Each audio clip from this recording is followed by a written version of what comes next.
अस्सलाम वालेकुम नाज़रीन, इमरान याकूब खान साहब और ज़फ़र हिलाली साहब के साथ मैं हूं Sameena Pasha. Programme viewpoint में आपको खुशामदीद कहती हूँ। नाज़रीन, एक के बाद एक ऐसा वाक़या हो जाता है कि सर शर्म से झुक जाता है। बार बार हम ये सोचने पर मजबूर हो जाते हैं कि आखिर हम किस तरह के माशरे में ज़िंदगी गुजार रहे हैं। क्या वाकई हम हैवान बनते जा रहे हैं? क्या लेगेसी है जो हम आने वाली जनरेशन को मुंतकिल करके जाएंगे? आखिर हम क्या तालीम दे रहे हैं? हमारे माशरे में बढ़ता हुआ अदम बर्दाश्त, गुस्सा, जुल्म, ये कहाँ जाकर रुकेगा? इसकी कोई हद है भी या नहीं? और इसको लगाम डालने वाला है कोई या नहीं? रियासत कहाँ है? आखिर क्यों हम बहैसियत मजमूई एक माशरे की अगर बात करते हैं तो उसमें भी एक पस्ती का शिकार हो रहे हैं, और रियासत को भी अगर इस मौके पर अगर हम नाकाम कहें तो शायद गलत ना होगा। क्यों ऐसा हो रहा है कि कोई एक छोटी सी बात पर मुश्तिल होकर किसी की जान ले लेता है? क्यों ऐसा हो रहा है कि लोगों ने मुश्तिल होकर किसी भी शख्स को पकड़कर जिंदा जला दिया? ऐसा ही वाकया सियालकोट में पेश आया है, जहां पर एक श्रीलंकन जनरल मैनेजर कंपनी का जो था उसको पकड़कर मुश्तिल हुजूम ने न सिर्फ ज़दोकोब किया, उसकी जान ले ली, बल्कि उसकी लाश तक की बेहुरमती की गई।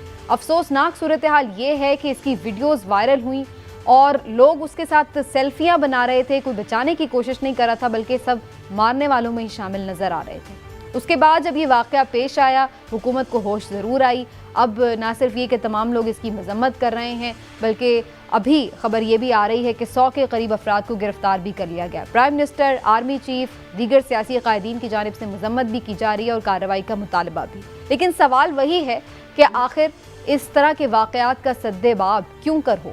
कैसे इसकी रोकथाम मुमकिन हो सकेगी और हमें इसके लिए क्या करना होगा? सबसे पहले आज इस हवाले से गुफ्तगू करते हैं और फिर आगे चलकर सियासत और मईशत के हवाले से भी बात करेंगे। इमरान साहब, पहले मैं आपका कमेंट इस पर चाहूँगी। दिल इंतहाई अफसरदा है। सच्ची बात तो ये कि मैं तो ये वीडियो देख भी नहीं सकती, और जिस किस्म का बेईमाना तशद्दुद किया गया, लेकिन ये कोई ऐसा पहला वाक़या नहीं। हम एक तसलसल में देखते हैं कि कुछ अरसे बाद कोई ना कोई ऐसा वाक़या रूनुमा हो जाता है। आपको क्या वजह नज़र आ रही है, क्यों इस तरह हो रहा है? बिस्मिल्लाहिर्रहमानिर्रहीम। लेकिन सबसे पहली बात तो ये है कि बहसीयत पाकिस्तानी आज मैं वज़ीर आज़म इमरान खान साहब की इस बात से 100% मुत्तफ़िक हूँ कि पाकिस्तान के लिए आज नदामत का दिन है। और जिस तरह वज़ीर आज़म का सर शर्म से झुका हुआ है, उसी तरह एक पाकिस्तानी नाते होने के नाते से मेरा भी शर्म जो सर है वो शर्म से झुका हुआ है। अब देखें, दिल इंतहाई बोझल है। क्यों है? एक ऐसा आदमी जो यहाँ रोज़गार के लिए आया हुआ था, और उस खित्ते में कि आप अगर इसको जानें कि सियालकोट और इसके इर्द गिर्द जो छोटे शहर हैं, वहाँ से बहुत सारी दुनिया बैरून मुल्क मुकीम, और जो ख़ुद वहाँ पे जाके ओवरसीज़ बन के कमाते हैं, अपने रोज़गार कमाते हैं, वहीं उनके शहर में आज ये हुआ कि रोज़गार के लिए एक आए हुए शख्स को जिस तरह से कत्ल कर दिया गया, मार दिया गया, उसकी जान ले ली गई। देखिए, मामला ये है कि आपने ये पूछा कि ये क्यों हुआ, तो उसकी बुनियादी वजह मेरे नज़दीक दो हैं। सबसे पहली वजह कानून की बालादस्ती ना होना, और दूसरी वजह तालीम की कमी। अच्छा, अब मुझे आप ये बताएं, कानून की बालादस्ती होती, मैं क्यों तालीम से भी ऊपर कानून की बालादस्ती की बात कर रहा हूँ, कि अगर कानून की बालादस्ती होती, लोगों को ये पता होता कि अगर हमने इस तरह का कोई काम किया तो हमें उसकी सज़ा मिलेगी, तो आज ये मॉब जो है इस तरह से कभी भी हरकत ना करता ऐसी। देखिए, मरकज़ी मुल्ज़िम के हवाले से कहा जा रहा है, फरहान इदरीस उसका नाम बताया जा रहा है कि वो अब गिरफ़्तार हो गया। अब आईजी साहब भी बड़े एक्टिव हुए हैं, RPO गुजरावाला भी बहुत एक्टिव हैं, और DPO तो हैं ही मार्केट में ना, बाहर सड़क पे। मुझे आप ये बताएं, जिस वक्त ये वाक़या हो रहा था उस वक्त पुलिस क्या सो रही थी? उस वक्त क्यों ये तमाशबीन बन के बैठे वहाँ खड़े देख रहे थे? क्यों उस तरह से मॉब को रोकने की कोशिश नहीं की गई? क्या हर दफ़ा हम सिर्फ ये कह के खामोश हो जाएंगे कि मॉब बहुत चार्ज था, अगर कुछ किया जाता तो उससे बड़ा नुकसान हो जाता? क्या इससे बड़ा कोई नुकसान हो सकता है कि आप एक कीमती जान ज़ाया हो जाए? अच्छा सबीना, इसमें दूसरी बात ये है कि मैं इसका मतलब, पूरी इस गुफ्तगू का मतलब हरगिज़ ये नहीं है कि किसी को भी इस तरह का इजाज़त दी जा सकती है। दूसरा पहलू भी आप देखें कि अगर किसी ने खुदा न खास्ता को इस तरह का काम किया भी है, जिसमें उसकी पकड़ होनी चाहिए। तो कानून मौजूद है, आपको कानून का सहारा लेना चाहिए। खुद ही अपनी हाँ जी, अदालत नहीं लगा लेनी अपनी चाहिए। अदालत लगा के आप फैसला सुना दें, अपनी सजा भी दे अदालत डालें। और फिर सजा भी इतना वहशियाना तरीके से। मुझे बताएं कौन सा इस्लाम हमें इस तरह का दर्श बिल्कुल ठीक देता है, कौन सा मजहब हमें इस बात की तलकीन करता है? इस्लाम तो एक रवादारी का मजहब है। इस्लाम तो हमें ये सिखाता है कि आपने अपने दुश्मनों के साथ भी किस तरह का सलूक करना। बिल्कुल ठीक। तो मैं इस हवाले से ये समझता हूँ कि आज का जो ये वाकया है, शायद अल्लाह करे कि अब ही हुकूमत वक्त इससे कोई सबक सीख ले और ऐसे इकदामात किए जाएं कि जिससे ये मामला तो रुक जाए। आपको याद होगा कुछ अर्सा पहले सियालकोट में इसी तरह से एक वाकया हुआ था जिसमें 2 भाइयों को इसी तरह मार के मॉब ने उनको कत्ल कर दिया था। और जो यूनिवर्सिटी में हुआ था, हाँ जी, केपी में, वहां पर भी तो मैं तो खास तौर पे सियालकोट की ही बात कर रहा हूँ। अगर उसी वक्त उसके जो मुलजिम थे, जो मुजरिम थे, जो बाद में साबित हो गए, उनको अगर उसी तरह से लटका दिया जाता तो आज शायद सियालकोट के शहरी दोबारा इस तरह की हरकत ना करते। बहरहाल कहीं पर भी इस किस्म का वाकया हो, जाहिर है काबिल मुजम्मत है। हिलाली साहब, क्या ये गवर्नमेंट की एक रिस्पॉन्सिबिलिटी है होल एंड सोल के जी इस तरह के वाकयात रोके, या हम लोगों को भी ये देखना होगा कि हम लोग क्या तरबियत कर रहे हैं, हमारा माशरा क्या जानवर बन गया है, कैसे हम लोग यहाँ पर जिंदा रहेंगे, क्या होगा? देखिए, मुझे तो बहुत ही अफसोस है, इतना शर्मिंदा हूँ, अफसोस और शर्मिंदगी के साथ। ये मैं बिल्कुल सही कहा है इमरान, बस उसके साथ मैं अपने आप को एसोसिएट करता हूँ। मगर एक चीज़ मैं कहूँगा कि जब ये पुलिस वालों को अगर एक आदमी कत्ल भी हो जाए, टॉर्चर भी हो जाए और उसका लाश जला भी जाए और उस वक्त तक नहीं पहुँचते हैं, तो ये किस किस्म का रिस्पॉन्स है पुलिस का? और दूसरी बात जो मैंने एक झलक देखा था कि जब वो उधर पहुंचे और लाश जल रहा था, तो ये पुलिस वाले जिसके पास कोई हथियार कुछ नहीं थे, ये बड़े तमीज़ से ये जो गुंडे थे उधर उनको कह रहे थे कि पीछे आप हटें, मेहरबानी से पीछे आप हटें। भाई उसको बुझाने की कोई कोशिश नहीं किया, कुछ नहीं। मेरे ख्याल में कि इनके साथ जो हुआ है पुलिस के साथ, ये डर गए हैं। ये मेरे ख्याल से अब वो काम नहीं कर सकते जो एक पुलिस फोर्स को एक्सपेक्ट करते हैं। इनका डर और खौफ, ये very bad omen for a police force. तो मैं समझता हूँ कि इनका मोरल भी डाउन होना चाहिए। अच्छा, आपको कि ये इस किस्म के मॉब के साथ किस तरीके से बिहेव करते हैं। अगर आप दब जाते हैं, भाग जाते हैं, आते नहीं हैं उनके साथ, उनके आपके सामने एक आदमी की कत्ल हुई है, कोई कानून नहीं है पुलिस वाले को कि वो ऐसे कत्ल या आफ्टरमाथ ऑफ ऐसे कत्ल को देखे और कोई रिस्पॉन्स ना हो। I am so sad. लगता है कि ये मुल्क को हम अभी तक नहीं पहचानते हैं। असल में और हम क्या इमेज भी दे रहे हैं दुनिया में। हिलाली साहब, इसकी एक बुनियादी वजह, वैसे तो मैं समझता हूँ कि पुलिस को जिस तरह का एक्शन करना चाहिए था उसने नहीं किया। मैं 100% कन्विंस्ड हूँ इस बात पे कि पुलिस को जो एक्शन लेना चाहिए था उसने नहीं लिया। लेकिन मैं इसलिए पुलिस को पूरा टोटली जिम्मेदार नहीं ठहराता हिलाली साहब के 2-3 वाकयात जो हुए पुलिस के साथ, उसका बराह रास्त असर पड़ा है। एक आपको याद होगा जो सानेहा मॉडर्न टाउन हुआ था, उसके बाद पुलिस वालों को जो भुगतना पड़ा, बहुत सारे पुलिस अफसर ऐसे हैं जिन्होंने जेलें भुगती और जिन्हें आज तक उस तरह से कहीं फील्ड में पोस्टिंग नहीं मिली। उसके बाद दर्दों की सूरत में जिस तरह से पुलिस के साथ जो रवैया इख्तियार किया गया, तो पुलिस शायद उस तरह से भी डरी हुई या सहमी हुई या दुबकी हुई है कि उनको ये भी है कि हमने अगर कुछ किया तो फिर भी हम फंस जाएंगे, अगर ना दोनों तरफ से ही वो बीच में पिस जाते हैं। बिल्कुल ऐसे, तो इसलिए उनका मोरल भी डाउन है और हिम्मत भी कम हो गई। और इसीलिए मैं फिर कहता हूं कि जब कानून की बालादस्ती की मैं बात करता हूं, तो कानून की बालादस्ती होगी तो पुलिस का इमेज भी बेहतर होगा, पुलिस को भी अपने इख्तियारात का पता होगा और वो भी फिर दिल खोल के अपना काम करेंगे। और ये इस गवर्नमेंट के लिए भी इमरान साहब एक ऐसा वाकया अफसोसनाक है, लेकिन अगर इसको मिसाल बना दें कि आइंदा के लिए कोई सद्देबाब हो जाए, किस टाइप की कार्रवाई करनी होगी क्योंकि ये भी बड़ा ज़रूरी है। प्राइम मिनिस्टर साहब ने बड़ा कंसर्न शो किया अपने ट्वीट में इस पर। देखिए प्राइम मिनिस्टर साहब जो है ना हमारे, वो कंसर्न तो बड़ा शो करते हैं, ट्वीट भी करते हैं, फौरी उनका रिएक्शन आता है, लेकिन प्रॉब्लम फिर वहाँ हो जाती है कि आप जब अपना कंसर्न शो करते हैं तो खुदारा फिर उस पर अमल भी करके दिखाएं। अब या तो जितने लोग, इन्होंने 100 के करीब ये लोग पकड़े हैं, मैं ये नहीं कहता कि आप 100 को जला दें, 100 को फांसी लगा दें, लेकिन कम से कम जो 2-4 ऐसे लोग थे जो आइडेंटिफाई हों और जिन्होंने ये सारा मामला शुरू किया हो, जो बुनियादी वजह हो, जो मरकजी मुलजिम हूँ, वो जब मुजरिम साबित हो जाए तो उन्हें जरूर कैफरे किरदार उसे कम से कम जरूर वहाँ फांसी पे लटकाया। जी हिलाली साहब, आप कुछ कमेंट करना चाह रहे हैं?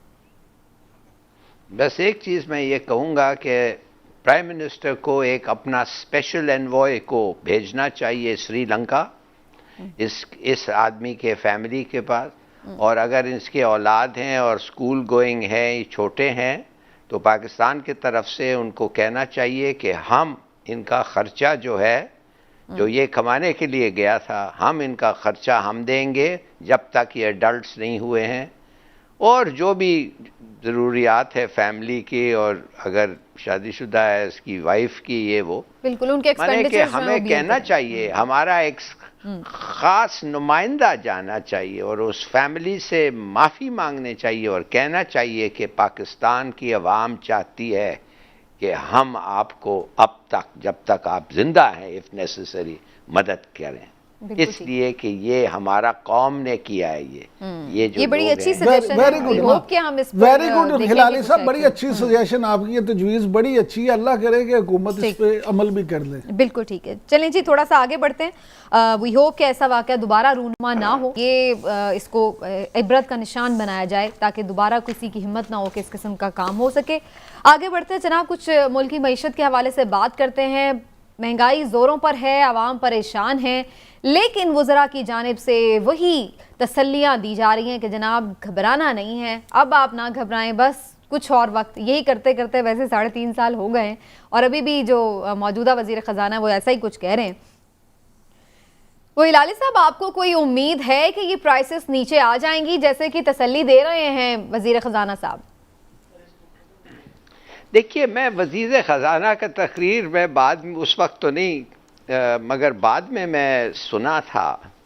मैं एक चीज़ सिर्फ फाइनेंस मिनिस्टर साहब से पूछना चाहता हूँ कि आप तो अभी कुछ करना, आपके पास तो कोई काम नहीं है ना आप इंटरेस्ट रेट सेट कर सकते हैं, ना आप एक्सचेंज रेट सेट कर सकते हैं, ना आप मनी सप्लाई को डिटर्मिन कर सकते हैं, ना आप इन्फ्लेशन को कर सकते हैं, ना आप कर्ज ले सकते हैं। ये सब तो स्टेट बैंक ऑफ पाकिस्तान का गवर्नर के हाथ में अभी आ गया है। तो मैं ये जानना चाहता हूं कि आप कर क्या सकते हैं? तसल्ली दे सकते हैं, वही दे रहे थे। और साथ साथ मैं ये भी पूछना चाहता हूं कि आपके पास तो पैसे है ही नहीं खर्चने के लिए ना। जब डिफेंस, इंटरेस्ट, एडमिनिस्ट्रेशन और बाकी छोटी चीजें वो खत्म हो जाते हैं तो आप खाली हाथ हो जाते हैं, और जो भी बचता है आप वो 18th अमेंडमेंट प्रोविंस ले जाती है एजुकेशन और हेल्थ पे। आपको तो मेरे ख्याल में सिंपली एक पब्लिक रिलेशंस ऑफिसर बन जाना चाहिए मिनिस्ट्री ऑफ फाइनेंस का, इसलिए आपके पास वाकई ही हैज नो पावर।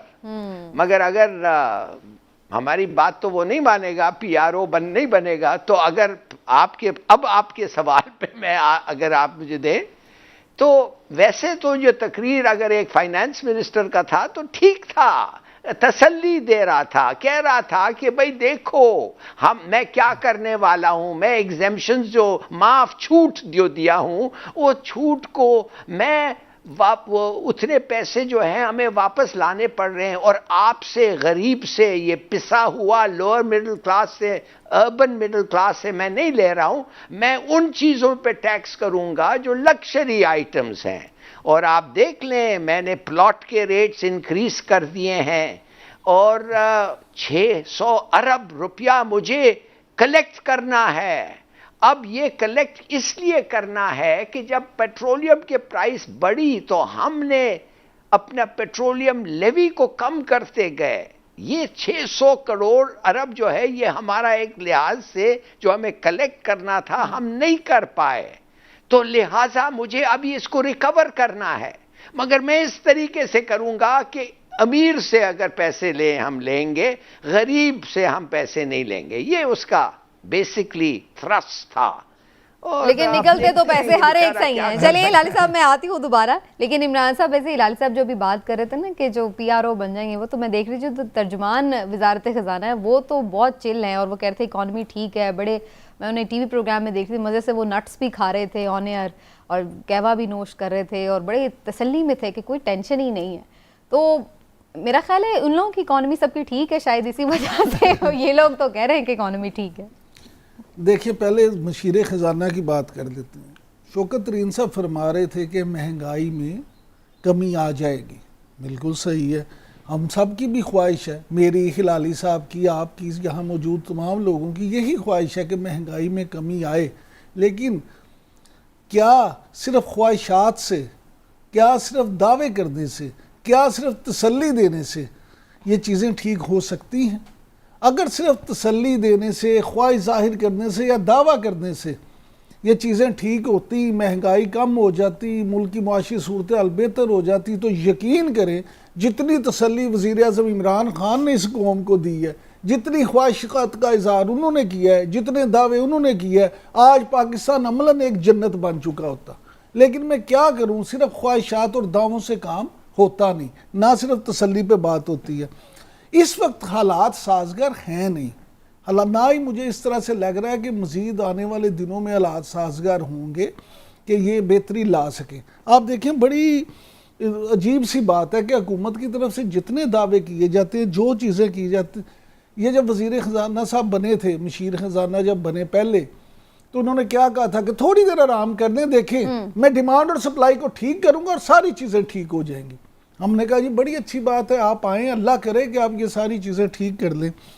लेकिन हुकूमती पॉलिसीज़ जो हैं उनमें इतनी कन्फ्यूजन है उस पूरे अमल में कि आज कुछ बात की जाती है, कल कुछ बात की जाती है। वज़ीर ख़जाना 4 बदले गए हैं हुकूमत, ये PTI की हुकूमत के 3.25 साल में या 3.5 साल में।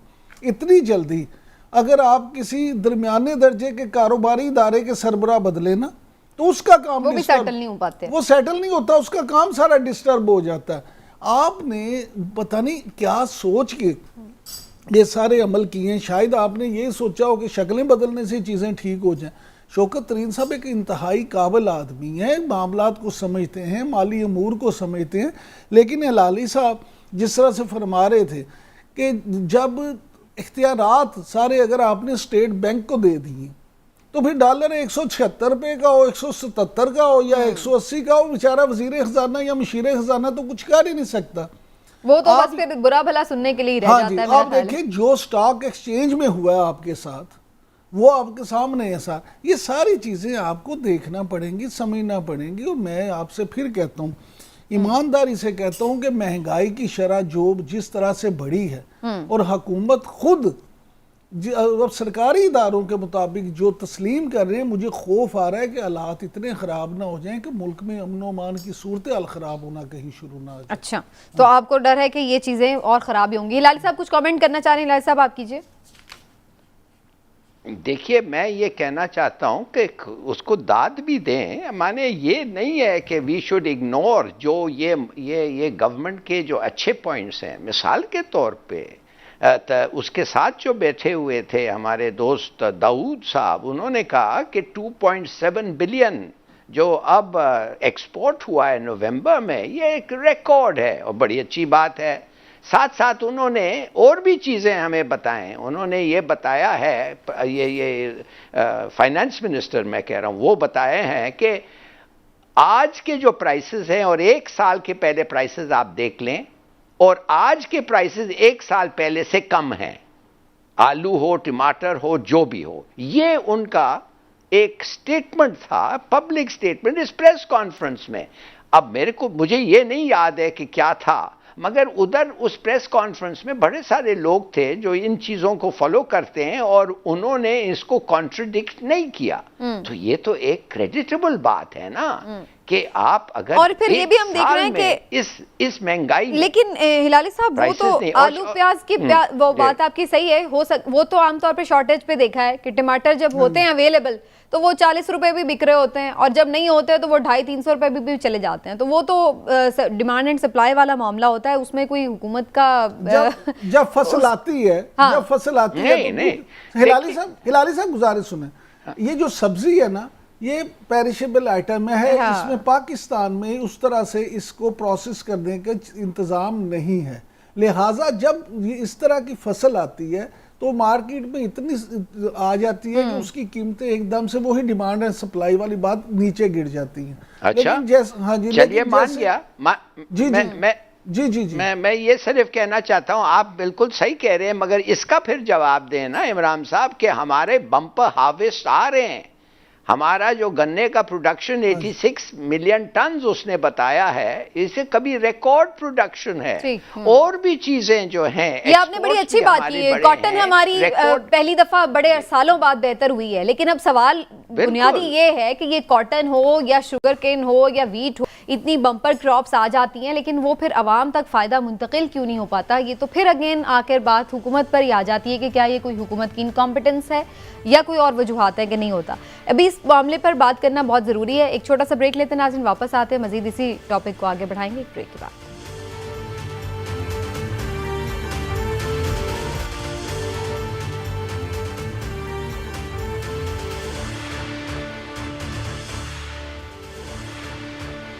हुकूमती वज़रा या तर्जुमान जहां बहुत सारे ऐसे हैं कि जो कहता है कि नहीं जनाब सब अच्छा है और जो थोड़ी बहुत मुश्किलात हैं भी वो थोड़े से तबके के लिए ठीक हो जाएगा, कोई मसला नहीं है ख़ास, वो अपनी जगह, लेकिन कुछ अंदर से ही आवाज़ें ऐसी उठती हैं जिनको आवाम की मुश्किलात का इदराक भी है और जो ये समझते हैं कि वाकई आवाम मुश्किल में भी है और वो उसकी रीज़न इख्तलाफ भी करते हैं अपनी पार्टी पॉलिसी से। मैं गवर्नर पंजाब की अगर बात कर लें तो उन्होंने जनाब खुलेआम IMF का जो मामला है उसको शायद मोर्द इल्ज़ाम ठहराया कि जनाब इसकी वजह से हम बिल्कुल कस के और फंस के रह गए। क्या लोन है जिसके लिए हमें सब कुछ करना पड़ रहा है, तो क्या इमरान साहब ये IMF का सब किया धरा है उसके ऊपर डाल दिया जाए? देखिए IMF ने क्या किया है, IMF ने खुद तो आपको बांधा ही है ना, जिस तरह से गवर्नर चौधरी सरवर साहब फरमा रहे थे कि सब कुछ लिखवा लिया। दूसरी बात सुन लें, IMF ने क्या किया, सऊदी अरब ने आपको जो $3 अरब का मुआहदा किया है, आपको हैरत होगी कि माजी में इसकी मिसाल नहीं मिलती, इतनी मुश्किल शराइत।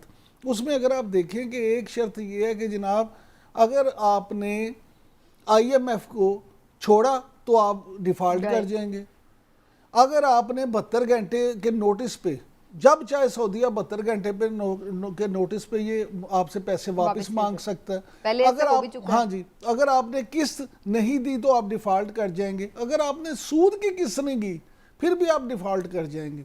यानी IMF कर ये रहा है कि एक ऐसा चक्कर भी उसने बना दिया कि हर तरह से आपको उसमें जकड़ने की कोशिश कर रहा है। अब मामला ये होते हैं कि आपकी मजबूरी है, आपके पास क्योंकि है नहीं, अब जो गिविंग साइड पे है उसकी मर्जी तो अपनी चलेगी ना, जिसने पैसे देने हैं वो शराइत भी अपनी नहीं लाएगा।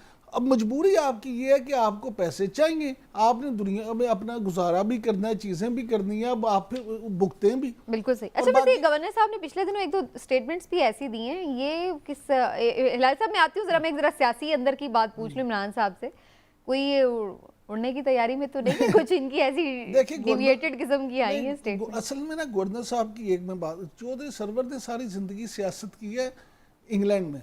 अच्छा वहाँ पे ये आम सी बात है कि आप इख्तलाफ भी कर सकते हैं और आप किसी पॉलिसी से अगर इख्तलाफ हो तो उस खुल के उसका इजहार भी कर सकते हैं। यही वजह है कि जब वो नून लीग की तरफ से गवर्नर बने थे उस वक्त भी उनके साथ इख्तलाफ हो गया था।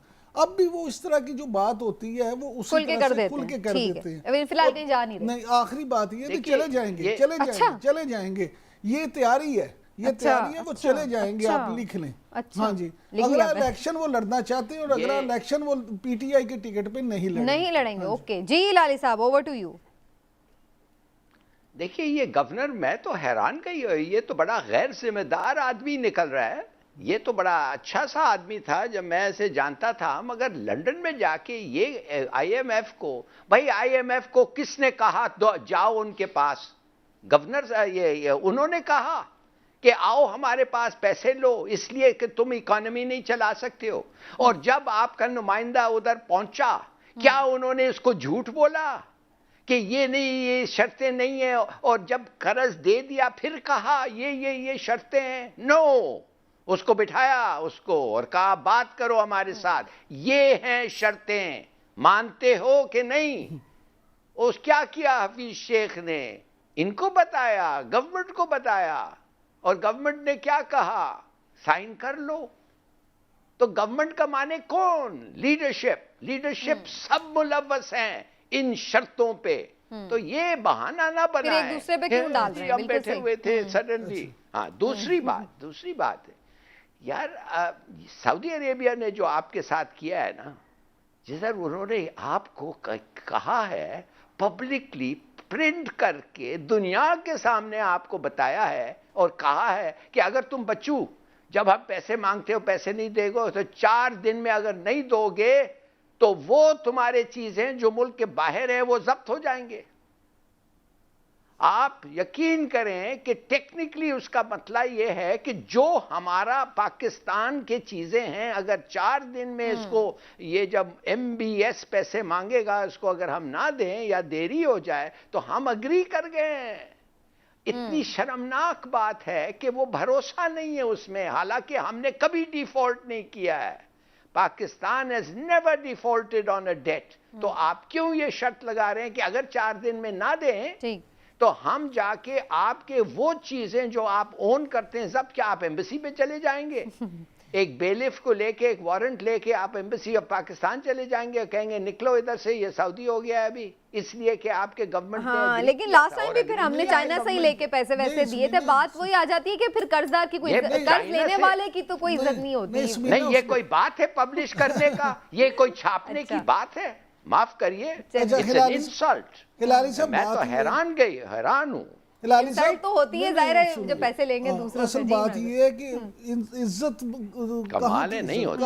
कहाँ की इज्जत? जब आपने उधार लेना, अल्लाह माफ करे, आपको मुताज ही ना अल्लाह करे, जब बंदा मुताज हो जाए तो फिर इस तरह की तो बातें होती हैं। नहीं, हम पहले भी उधार लेते हैं इनसे, इमरान साहब, इनसे पहले भी उधार लेते हैं सर। पहले भी ऐसी चीजें, ऐसे शर्तें आप पब्लिश करके लोगों को जलील करने के हिलाली साहब क्यों करते हैं? पहले भी लेते हैं, और पहले तो आपको याद होगा कि वो कुछ अरसे के बाद आपके कर्जे को ग्रांट में तब्दील भी कर देते थे, आपको फ्री तेल भी दे देते थे। वो पहले, मगर ये नहीं शर्तें होते थे, ये ऐसे शर्त नहीं होते थे। सर यही तो मैं कह रहा हूँ कि अब तो सऊदीया जैसा आपका दोस्त मुल्क, आपका भाई, ऐसा क्यों है? गवर्नमेंट का फेलियर है ये भी। तो गवर्नमेंट का फेलियर और मेरा और आपका फेलियर है। नहीं, देखिए हिलाली साहब जो अभी कह रहे थे ना कि वो कह रहा था वहां बैठा कि जी साल की निस्बत महंगाई कम हुई है, यानी इसका मतलब एक गवर्नमेंट अच्छी डील नहीं करती। सुने, करंट डेफिसिट जो है ना आपका, करंट अकाउंट डेफिसिट, वो पिछले साल के मुकाबले में 177% बढ़ गया है, यानी 177%, 117%। अब मुझे ये बताएं, जब वो बढ़ेगा तो आपके तो लोगों को तो पैदा होंगे। दूसरी बात ये है इसमें कि गवर्नर की जो बात है, गवर्नर सर्वर जो हैं वो गैर जिम्मेदार नहीं है। वो कह रहे ये चाह रहे थे वहाँ, देखें उन्होंने GSP प्लस के लिए जो उनकी खिदमात है, पाकिस्तान अगर आज टेक्सटाइल में हमारी एक्सपोर्ट बढ़ी है तो उसमें एक वजह GSP प्लस का स्टेटस होना है। उन्होंने उसमें, लेकिन वो कह ये रहे थे कि हमारे जो ओवरसीज पाकिस्तानी है वो इससे कहीं ज्यादा रकम भिजवाते हैं, वो ओवरसीज को वहां पे एड्रेस कर रहे थे। भाई ओवरसीज पाकिस्तानी की बात नहीं है ये। नहीं, मेरी बात समझे। IMF इज इंपॉर्टेंट, सोचिए ना क्यों IMF इंपॉर्टेंट है। $6 बिलियन कुछ नहीं है, हमें $6 बिलियन, हम 30 बिलियन तो हमारे बाहर के लोग देते हैं। मगर अगर IMF का अप्रूवल आपके इकोनॉमी पे नहीं होता है, खास तौर जब इतना कर्ज है, तो दूसरे जो लोग हैं, वर्ल्ड बैंक, ADB और दूसरे जो बायलैटरल लेंडर्स हैं, पेरिस ग्रुप, XY, ये आपको पैसे नहीं देंगे। इसलिए वो कहते हैं कि ये रन अवे डेट है, इनका कोई कंट्रोल नहीं है। IMF का इन्वॉल्वमेंट का मतलब ये है कि वो बता रहे हैं कि नहीं कंट्रोल है, गारंटर की तरह है, ये कर रहे हैं।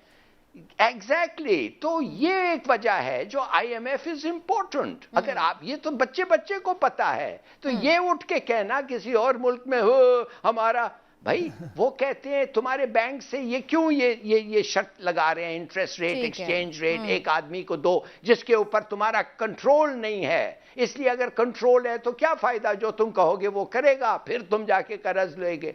तो वो इसलिए कहते हैं कि दूसरे मुल्कों में स्टेट बैंक जो होता है इंडिपेंडेंट होता है। लेकिन एक चीज जो ये गवर्नर को इन्फ्लेशन, राइट इलाही साहब, आपका पॉइंट ऑफ व्यू तो मुझे समझ में आ गया, लेकिन एक चीज इस पे बड़ी तनकीद हो रही है, वो ये कि जनाब अभी हमने रिसेंटली कुछ डेज में देखा है कि जो पेट्रोलियम प्राइसेस हैं आलमी मंडी में वो कम हुई हैं, लेकिन अब लोग इस बात पे तनकीद कर रहे हैं कि यहाँ पर वो क्यों नहीं पास ऑन किया गया रिलीफ आवाम को, बल्कि जो इन्होंने टैक्सेस कम किए थे वो लगा दिए। वो तो वो बेचारा एक्सप्लेन करते करते थक गया। आज वो फाइनेंस मिनिस्टर वो कहता है कि जो आपका जो प्राइस है इस वक्त पाकिस्तान में पेट्रोल का 86% तो प्राइस राइज के वजह से है। हमने सिर्फ 6% टैक्स लगाया है, और हमने इसलिए लगाया है कि जब ये प्राइस ऊपर जा रहा था हम अपना पेट्रोलियम लेवी कट कर रहे थे, कम कर रहे थे।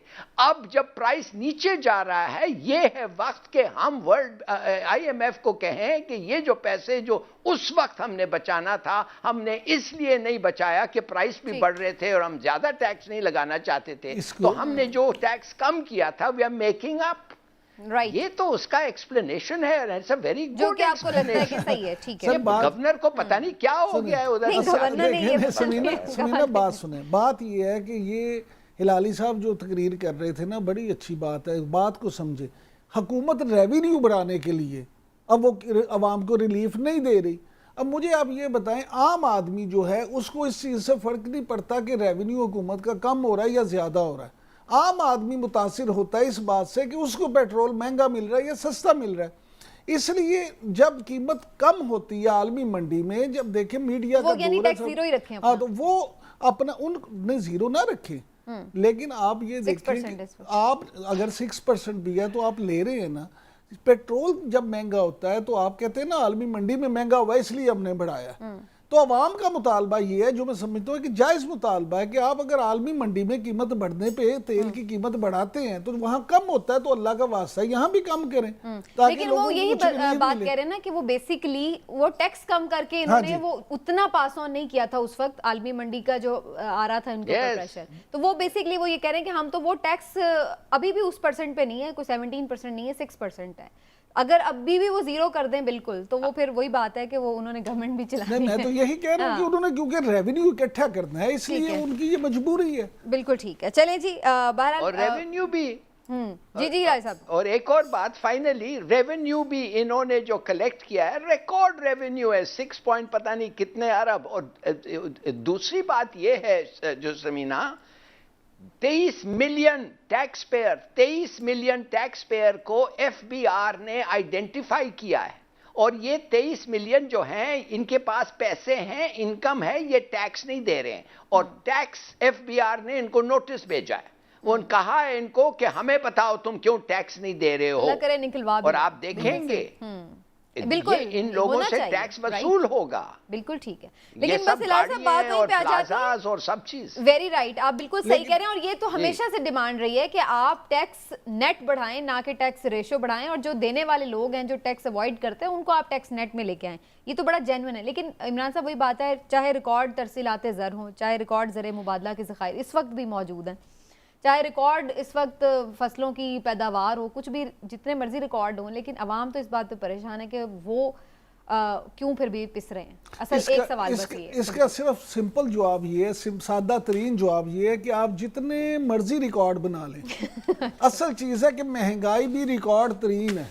सही है। जब आप महंगाई रिकॉर्ड तरीन हो जाएगी तो फिर लोग उससे मुतासिर होंगे। अवाम का इशू ये है कि आप किसी तरह से भी महंगाई को कंट्रोल करें, फिर तो आवाम को फायदा है। लेकिन अगर तमाम चीजों के बावजूद रिकॉर्ड में ही रखिए, रिकॉर्ड बेहतर बनना है, तो फिर कोई फायदा नहीं है। चलिए जी, देखते हैं, ये अल्लाह करे इस बार जो तसल्ली मिल रही है कि जी हो जाएगी महंगाई कम, अल्लाह करे कि हो जाए और आवाम को कुछ रिलीफ मिल सके। यहाँ पर एक ब्रेक लेते हैं नाज़रीन, ब्रेक से वापस तो कुछ मुल्क की सियासी सूरत हाल के हवाले से भी बात करेंगे। काफ़ी हैपनिंग्स हो रही हैं आजकल, क्या कुछ हो रहा है, कौन किससे मिल रहा है और क्या बल्दियाती इंतखाबात के हवाले से तैयारियाँ, इस पर भी खास बात एक ब्रेक के बाद।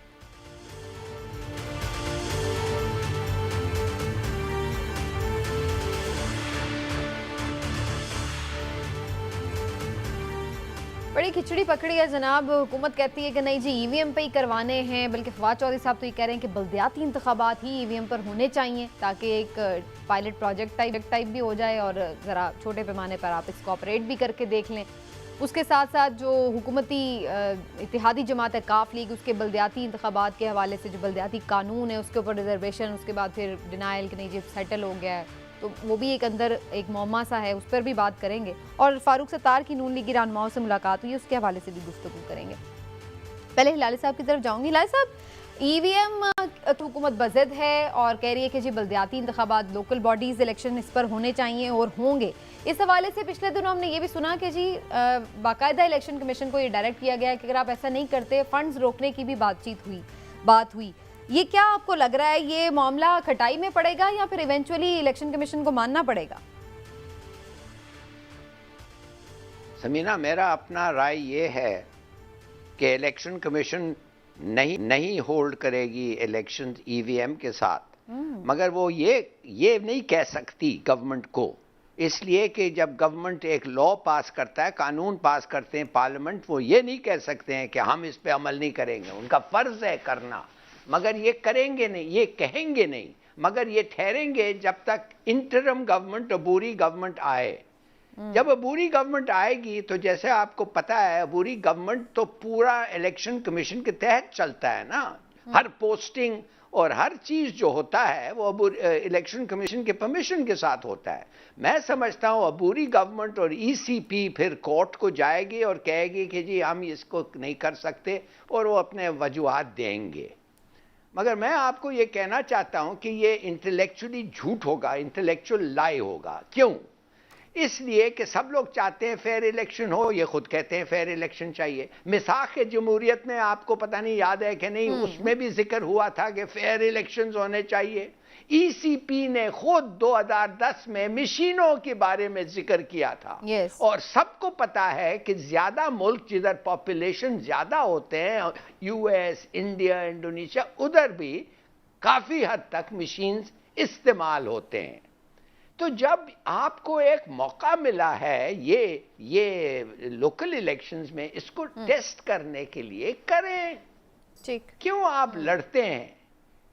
और तो ये आपको पता होगा ट्राई करने में क्या हर्ज है? अगर नहीं होगा तो अच्छा है, इनके पास भी एक एविडेंस आ जाएगा ना ईसीपी के पास के, देखिए जी हमने तो ये ट्राई किया, हमारी पूरा गुडविल था लेकिन नहीं हो सका। जो भी वजूहात अगर होंगी वाकई जेन्युइन, तो उसके ऊपर वो आगे बात कर सकते हैं। हाँ तो हाँ एग्जैक्टली। तो देखिए ना, 500 वोट, एक आदमी 500 वोट नहीं डाल सकेगा। और आपको याद होगा कि 2013 में एक कंस्टिट्यूएंसी में इलेक्शन के, जब इलेक्शन खत्म हो गए थे, वोट खत्म हो गया था, पोल बंद हो गए थे, तो नवाज शरीफ ने जाके तकरीर किया और कहना मुझे इधर से 2/3 मेजॉरिटी से जीतना चाहिए। अरे भाई तुम क्या तकरीर कर रहे हो? Election voting is finished. और तुम क्या मैसेज देना चाहते हो कि जो लोग गिनती कर रहे हैं कि वो तुम्हें 2/3 वोट से? ये सब बातों को खत्म करने के लिए, ठीक, तो आपको लगता है ईवीएम पर होना चाहिए? ठीक है, सब बातें खत्म हो जाते हैं, इसलिए इलेक्शन का रिजल्ट 1 मिनट के बाद आ जाता है। वोटिंग बंद और इलेक्शन का रिजल्ट आपके पास है। ऑल राइट, ठीक है। ये तो आपका पॉइंट ऑफ व्यू आ गया, लेकिन इमरान साहब आप इस पर भी दे दीजिएगा कि क्या होगा, वाकई बल्दियाती इंतखाबात हो पाएंगे या नहीं? और फिर काफ लीग का क्या मामला है? कभी सुनने में ये आ रहा था कि जनाब नहीं मान रही इस निज़ाम पर, फिर ये भी आया कि नहीं जी हो गया एग्रीमेंट। तो लेटेस्ट खबर अंदर की क्या है? देखें, लेटेस्ट खबर तो ये है कि मामलात किसी हद तक तय पा गए हैं। अच्छा। मुस्लिम लीग काफ के और पीटीआई के, क्योंकि उनके जो खदशात थे वो काफ़ी हद तक इन्होंने दूर कर दिए। लेकिन असल चीज़ ये है कि असल खदशात उस वक्त दूर होते हैं इत्तेहादियों के जब इशारा सही हो जाए। अगर इशारा ठीक ना हो तो खदशात भी पूरी तरह से दूर नहीं होते। ये सिर्फ काफ लीग का मसला नहीं है, तमाम इत्तेहादियों का मसला है। काफ लीग तो मैं समझता हूँ कि चौधरी बिरादरान तो फिर बड़े महजब लोग हैं, बड़े वज़ादार लोग हैं, ये तो फिर बड़ा मामला रखते हैं। अगर चौधरी परवेज लाई, चौधरी शुजात, इनकी जगह कोई और होता तो शायद इमरान खान साहब के लिए कब से मुश्किलात बढ़ गई होती, वो किसी और के साथ डील कर चुके होते। अब आ जाते हैं इसमें, देखें ये जो है ना ईवीएम, आईनी तौर पे असूली तौर पे दोनों तरह से इलेक्शन होने चाहिए ईवीएम पे।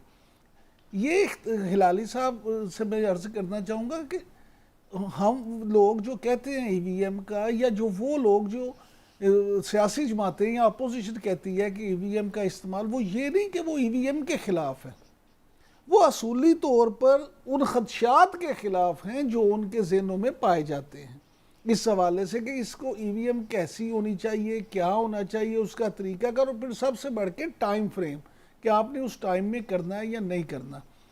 अब मैंने आपसे पहले भी कहा था, इस प्रोग्राम में वाकफा ने हाल की खबर दी थी कि अगले इलेक्शन तो ईवीएम पे नहीं होने, ये तो यकीन दहानी कराई जा चुकी है, उसकी वजह जो भी बने, जो भी तरीकाकार हो। अब आ जाते हैं बलदियाती इलेक्शंस पे। मुझे नहीं लगता कि बलदियाती इलेक्शन हों। मैं हाँ जी, ईवीएम या ना होना तो दूर की बात, होने या ना होने पे भी आपको मुझे ज़ाती तौर पे ये लगता है कि अब बलदियाती इलेक्शन का जो टाइम फ्रेम दिया जा रहा है, अगर इलेक्शन होना हुए तो शायद आम इंतखाबात उन दिनों में हो जाएंगे। अच्छा, हाँ जी। अब अगर आम इंतखाबात उस वक्त हो जाते हैं, यानी अर्ली इलेक्शन हो जाते हैं, तो फिर ईवीएम के इस्तेमाल का आपके पास उस तरह से टाइम ही नहीं बचता। अच्छा। दूसरी बात ये कि अगर जमहूरियत अपनी पटरी पे चलती रहती है तो फिर तो आम इंतखाबात होंगे, और अगर मामला खुदा न खास्ता कुछ ऐसे हो जाते हैं कि बलदियाती इलेक्शन जो हैं वो भी ना हो सके और कुछ और ही हो जाए, फिर तो बड़ा इसलिए जो सारी चीजें हैं ना, ये बड़ी अहम है। ठीक है, हिलाल साहब आप कमेंट कर लें, फिर मैं जरा फारूक सत्तार के बारे में भी पूछूं। जी हाँ, मैं जल्दी से ये कमेंट करना चाहता हूँ इस पे कि देखिए, क्यों पीटीआई अगर उनको ओवरसीज वोट्स ठीक तरीके से कास्ट करने का एक फॉर्मूला ना मिले, तो मैं समझता हूं उनको इलेक्शन में आना ही नहीं चाहिए। देखिए, ये 3 कॉन्स्टिट्यूएंसीज हैं, जंग, चकवाल और गुजरात। ये आपको मैं बताता हूं, एक एक कंस्टिट्यूएंसी 10,000 वोट से चेंज हो सकता है, और 9 मिलियन पाकिस्तानीज बाहर हैं, जिसमें से जैसे मैं कहता रहता हूं 80% वोट करेंगे। ये तीन बड़े कितने सीट्स ओवरसीज पाकिस्तानीज इन्फ्लुएंस करके ले जा सकते हैं। ये चाहते क्या हैं, ये जो अपोजिशन के लोग हैं, ये चाहते हैं इनको 4 सीट दे दो जी ओवरसीज, या 10 सीट्स दे दो, या 15 सीट्स, इनको वोट करने दें, इनके 5 मिलियन 7 मिलियन वोट्स आने दें, it will be a sea change. जो रिजल्ट्स होंगे, रिजल्ट्स को ही वो चेंज कर सकते हैं। बिल्कुल, पीटीआई के लिए जरूरी है, इसीलिए तो वो इतना लड़ रहे हैं, इसीलिए तो वो पूरा फाइट कर रहे हैं, इसीलिए तो वो पूरी फाइट कर रहे हैं। हिलाली साहब शेख रशीद साहब के बकौल, हमारे हर दिल अजीज शेख रशीद साहब के बकौल 80 हल्के हैं ऐसे 80 हल्के ऐसे हैं जिन पे ओवरसीज वोटर जो हैं उनका असर पड़ेगा, उनके नताइज पे 80 हल्के पे फर्क पड़ेगा। अच्छा, अब मामला ये है कि वो तो शेख रशीद साहब तो आपको पता ना बढ़ा चढ़ा के भी बातें कर देते हैं, लेकिन फिर भी अगर 40 भी हो तो फिर भी ह्यूज डिफरेंस है। मैं यही कहने लगा था कि अगर 40 हल्कों में भी फर्क पड़ता है तो वो भी अपना एक बड़ा रिजल्ट को चेंज कर सकते हैं। बिल्कुल ठीक है, वेरी राइट। अच्छा जी, जरा मुझे इस पर थोड़ी सी बात करनी है। फारूक सत्तार साहब जो हैं, जाहिर है एमक्यूएम के रहनुमा, पता नहीं थे या हैं क्या बोले उन्हें लेकिन अलग से ही उन्होंने एक धड़ा बना लिया था। इमरान साहब ये पीएमएलएन से मिल रहे हैं, ये उनमें जा रहे हैं या पीएमएलएन कोई ऐसा इत्तेहादी ढूंढ रही है? देखिए, पीएमएलएन ने जो मियां शहबाज शरीफ में, फिर आपसे कहता हूँ कि इस वक्त अगर सियासी बिसात पे कोई अच्छी चाल चल रहा है तो वो मियां शहबाज शरीफ है। मियां शहबाज शरीफ जो हैं अपने सारे पत्ते उस तरह से शो कर रहे हैं। अभी एक दिन पहले परसों उन्होंने मुस्तफ़ा कमाल से भी टेलीफोन पे रब्ता किया था। अब वो सिंध में, ख़ास तौर पे कराची में, मियां शहबाज शरीफ और उनके रुफ़का ये समझते हैं कि पीटीआई के लोग शायद कराची में उस तरह से डिलीवर नहीं कर पाए, और जो 14 सीटें इन्होंने ली थी वहाँ अब लोग, कराची का वोटर उनसे मुतमिन नहीं है क्योंकि उन्होंने वहाँ डिलीवर नहीं किया। जो लोगों से राब्ते कर रहे हैं वो तो पहले ही वहाँ इतने वीक हैं। मेरी गुजारिश सुने ना, बात ये नहीं है, बात ये है कि आप वहाँ इस बात को समझे कि अभी तो कराची में उनकी उस तरह से तंजीम साजी नहीं है, सिंध में नहीं है। अगर उनको यहाँ अगर उनकी सीट एडजस्टमेंट उनसे हो जाती है तो कम से कम वहाँ वोट उन्हें वो सपोर्टर मिल जाएंगे, वो लोग मिल जाएंगे जिनके जरिए से लास्ट मिनट में हिलाल साहब का भी इस पे कमेंट ले हिलाल साहब, ये दो गिरती हुई दीवारें क्या वहाँ पे करेंगी? जी कोई गिरती हुई नहीं है। सत्तार साहब जो हैं ये एक सियासी यतीम है, इनके पास कोई पार्टी नहीं है, किसी न किसी के गोद में इनके बैठना है और ये चले गया है शहबाज शरीफ के पास कि उसके शायद उससे मिलके कुछ हो जाए, कोई पार्टी बन जाए। दूसरी बात यह है शहबाज शरीफ को मेरे ख्याल में गो अहेड मिल गया है, उसको गो अहेड ये मिला है कि जाओ तुम पूरी कोशिश करो। मैं तो समझता हूँ कि उधर कोई नॉड आया है किधर से, इसलिए आप देखेंगे मरियम और नवाज शरीफ ने अपना काम बड़ा अच्छा खेल लिया है और मरियम जो है अब रिटायर हो गई है 2 हफ्ते के लिए और नवाज शरीफ से भी कोई ज़्यादा हम ये नहीं सुनेंगे फौज के खिलाफ बातें। शहबाज शरीफ को मेरे ख्याल में गो अहेड मिल गया कि जाओ बात करो और अगर तुम एक नो वॉन्ट इन हाउस चेंज कर सकते हो और इतने वोट्स हैं तो कर लो। अच्छा? तो मेरे ख्याल में this is a major step, इसलिए ये आके इसलिए वो दोनों चले गए हैं, छुप गए हैं और ये अब निकल आया, चले जी निकल आया, बैड कॉप फिलहाल पीछे होल्ड कर लिया गया। राइट, एक नाज़रीन आज के प्रोग्राम का वक्त हुआ, अपना फीडबैक जरूर दीजिएगा, इंशाल्लाह आने वाले दिनों में फिर मजीद बात होगी। अपना ख्याल रखिए, अल्लाह हाफ़िज़।